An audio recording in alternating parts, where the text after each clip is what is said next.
Closet, a Todd Mills mystery. Book 1. Author R.D. Zimmerman. Publisher Scribble Pub. Minneapolis, Minnesota. Narrator Eric Aust. Chapter 19.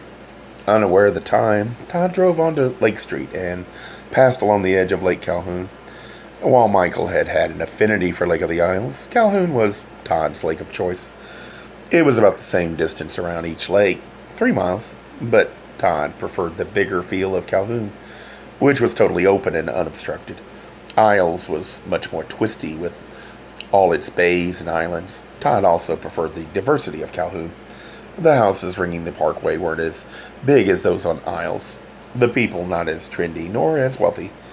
Yet on Calhoun there was the sailboarding beach, the yuppie beach, the kiddie beach, the Generation X beach, the black parking lot, and of course the gay beach. Todd had never sat along the long, narrow stretch frequented by gays, never joined in a volleyball game, but he'd often walked or biked along the eastern shore of Lake Calhoun, seeing who was who and what was what. His sexuality never falling suspect because both the pedestrian and bike paths ran through this area. He could pass as a harmless het, just out enjoying the day, but there would never be reason to hide again. Todd stared across the dark lake toward the gay beach. Would he be hanging out there in the future? Either by day or night? No. He might take up sailboarding, but he doubted he'd hang out at the beach or pursue encounters in the dark bushes. He hated sitting around in the sun, and anonymous sex frightened him more than titillated him. He realized that while his life had changed fundamentally, in many ways he was still the same person as before. Just past the lake's beach club, he turned right, then left, pleased that the hecklers and demonstrators in front of his building were gone. As he pulled into the parking garage, he continued up the ramp and to his space, where he got out and locked the Cherokee instead of boarding the elevator and going all the way up to the 15th floor. However, he entered the elevator lobby and descended to the main floor. After Michael's funeral today, he'd forgotten about picking up his mail. As he headed for the bank of mailboxes, he looked toward the security desk and saw not the younger Bob, but the night doorman, Larry, sitting behind the desk, a heavy older man whose red uniform jacket didn't quite make it all the way around him. He was almost completely bald, and he now barely nodded. Todd offered a solemn wave in return and wondered just what Larry thought about the infamous homo anchor psycho killer in his midst. "Stop it," he told himself as he unlocked the small silvery box. "You can't do that anymore. So what if this Larry knows? Who gives a shit? Just get a grip. Get real." He reached into his box and pulled out a handful of mail. Bills, Newsweek, the requisite junk mail, a letter with no return address. Shaking his head, he crossed the lobby and reboarded the elevator. As he punched the button for his floor, he glanced at the postmark on the letter and saw that it was mailed from St. Paul. He hesitated for a moment. Recently, he'd done a story on a woman, an abortion right activist, who'd gotten a brown box in the mail. No return address, no markings of any sort. Fortunately, the woman had her wits about her, was aware of what it might be, and had called both the Crime team and the bomb squad. The result was a nice bit of publicity for the woman's cause because somehow Todd had persuaded the police not to open the package until shortly after 6 p.m., and was thus able to broadcast the resulting explosion live on the evening news. So, what did he now hold in his hands? Todd carefully felt the envelope, sensing no object, no lumpy item within. He held the envelope up to the recessed light in the elevator. As far as he could tell, there was only a sheet of paper inside. Ripping open the envelope, he found a note scribbled in pencil. "Dear Mr. Faggot Mills, so you're just a disgusting homo, huh? I hope you get AIDS. I hope you get oozing sores all over your body. I hope you get diarrhea and shit until you weigh nothing. That's right, I hope you shrivel up and die, you pathetic queer. A former fan." Todd crumpled the letter into a ball and slumped against the wall of the elevator. Right, this was what he'd been afraid of. What people would say about him. How they would hate him if they knew the real Todd, and no matter how much he jogged, no matter how often he worked out at the gym, no matter how many Emmys he won, He just wasn't strong enough to face up to this kind of stuff. Never had been, and he doubted he ever would be. This was his kryptonite. What people thought about him had the same mysterious effect as that glowing green stuff had on Superman. The elevator stopped on the 15th floor, and Todd scurried toward his door. A horrible voice in his head was screaming, "See, you fool! I told you so. There's always been a reason. People hate you now. You have no more friends. Your life is over. Get back in the fucking closet." This very thing, this stupid note, was the very reason he'd always been so secretive. He couldn't be openly gay because his life was just too public. Michael had never comprehended that. Rushing into his apartment, he sensed his exhaustion transforming into paranoia, yet he couldn't stop it. He slammed the door, bolted it as if someone were right behind him, ready to barge in, to slice into pieces. Nearly delirious, he threw the mail on the kitchen counter, turned on the small light over the stove, then dropped his coat on the floor and hit the power button on the CD player.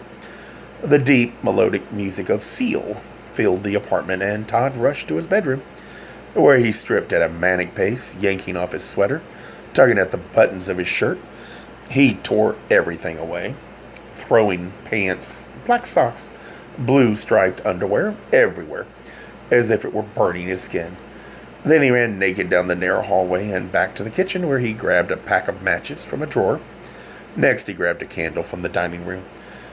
He turned up the stereo even louder and rotated one of the speakers so that the song Prayer for the Dying was blasting toward the bathroom. Seconds later, the hot water was beating down on him. He stood in the shower, the gentle light of the candle flickering through the glass shower door, the water steaming all around him. Just relax, he told himself. Let go of it. All of it. Go back to the basics. Go back to what really matters. Mom said it was okay. Thank God for Oprah. Mom still loves you, and she said Dad knew, somewhere in his heart.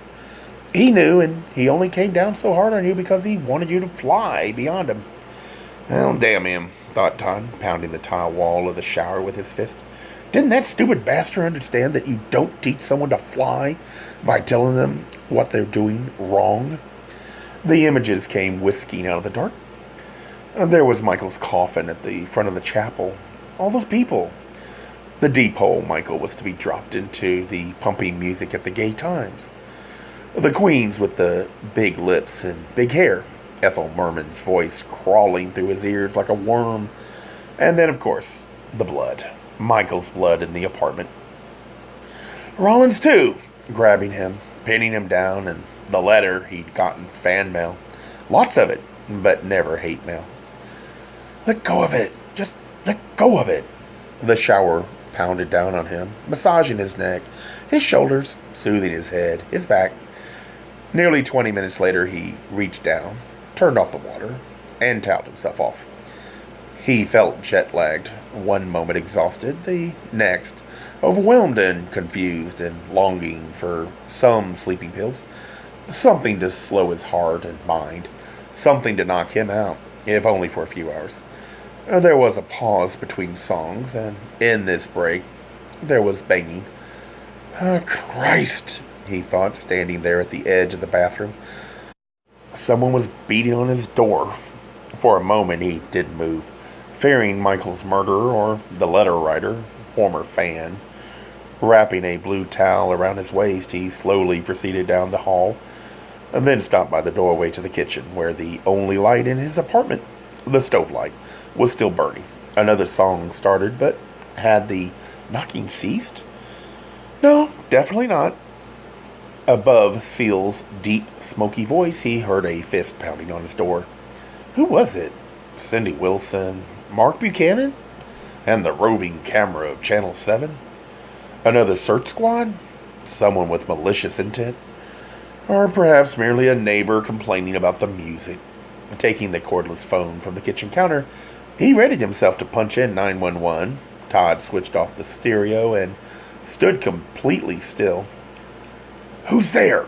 A muffled voice from the hallway called. Todd, it's me. Both alarmed and concerned, Todd tightened the towel around his waist and edged toward the door. What was he doing here so late? Hesitantly leaning against the door, Todd peered out of the peephole. Steve Rawlings stood there, and as far as Todd could tell, his visitor was alone, unless, of course, a team of cops was waiting just down the hall. "How did you get in the building?" Todd asked. "I showed the doorman my badge." "What do you want?" "I need to talk." "Now?" "Yeah. Let me in, please." Todd knew what it was about, knew what he wanted, but Todd didn't want to go into it, particularly not tonight. "It's late," replied Todd, still not opening up. "This is important." Todd placed his hand on the bolt, was about to twist it open, and hesitated. "Are you alone?" "What do you think?" "Of course I am." He shouldn't be doing this, he thought. It was a whole can of worms, insidious ones at that. A mess that was sure to grow only worse if he opened the door. Yet, even though Todd wanted to tell him to go away, to leave him alone, he couldn't force those words out. He found his hand compulsively twisting the bolt, turning the knob, pulling back the door. In an instant, the dark figure darted through the opening. Todd relocked the door, turned around, and stared at the back of his late-night guest, nervously scratching his naked chest. Todd reached down firmly, held the knotted towel in place around his waist. Looking away from Todd, Steve Rawlings was leaning against the entry to the kitchen. His head was hung. Todd demanded, "Why are you here?" I... He began shaking his head. "Shit. I'm sorry. This is really stupid of me, coming over like this." "It's not a good idea." "Of course it isn't." Still, without turning around and seeing Todd, Rawlings moved forward toward the living room. He stopped, stared across the space and out the windows at Lake Calhoun. "I need to talk to you," began Rawlings, sounding troubled, even pained. "So talk." "There's something I need to tell you." "Oh, God," thought Todd. "I don't want to get into this. Not now, not tonight. Michael hadn't even been in the ground 12 hours. "You need to know something," continued Rawlings. "There's something I haven't told you." Todd was suddenly wide awake, suddenly trembling, and he couldn't steady himself. Couldn't make his body quit jittering. Shit. This was heading for trouble. "You don't want to be doing this." "No." "Go back to the door, open it up, tell Rawlings to get out of here." "It's kind of complicated, and I really don't know how much I should tell you," said Rawlings, his voice almost quivering as he turned and faced Todd for the first time. "But..." Todd's half-naked body was grazed by Rawlings' burning stare, and a prick of adrenaline shot Todd's heart. Michael said the chemistry of homosexuality was simply floating in the air. Pheromones just lingering out there, waiting for queers to pick up on them. Todd sensed it otherwise. The eyes. If the eyes met and held for a fraction of a second too long, he could see the truth, and looking into Rawlings's, Todd saw not only his sexuality, but the depth of his lust. An instant later, he felt the eyes on his chest, where both his muscles and hair were the thickest. And then Todd sensed the stare upon his biceps, which Todd had worked and worked until they were full and round and hard. And next, Rawlings's eyes were following the thin trail of hair that zipped down Todd's stomach, over his navel and on down beneath the towel. Todd trembled as if Rawlings were caressing him with much more than those x-ray eyes. Oh, God, thought Todd. This wasn't right. This was a big mistake. Michael was barely in the grave. Michael? Did he matter now? This wasn't like cheating. Michael was forever gone, and he'd been seeing someone else, hadn't he? Well, hadn't he? Todd knew it was a helpless situation. There was no stopping it. And both men moved forward silently, abandoning words, recognizing that these events were way beyond their control. Something quite a bit stronger was taking hold, gripping the two of them, pulling them magnetically together.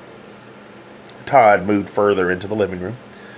Rawlings stepped closer, and the last rational thought Todd had, albeit brief, was, why hadn't this lust been there for a woman?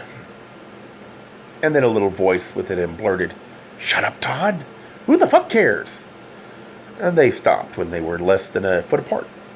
Todd felt the other man's deep, hot breath on his neck, and then, trickling downward, he inhaled the now familiar odor of smoky, musky cologne, and as Todd stared into the eyes of Steve Rawlings, the intensity excited as much as frightened him.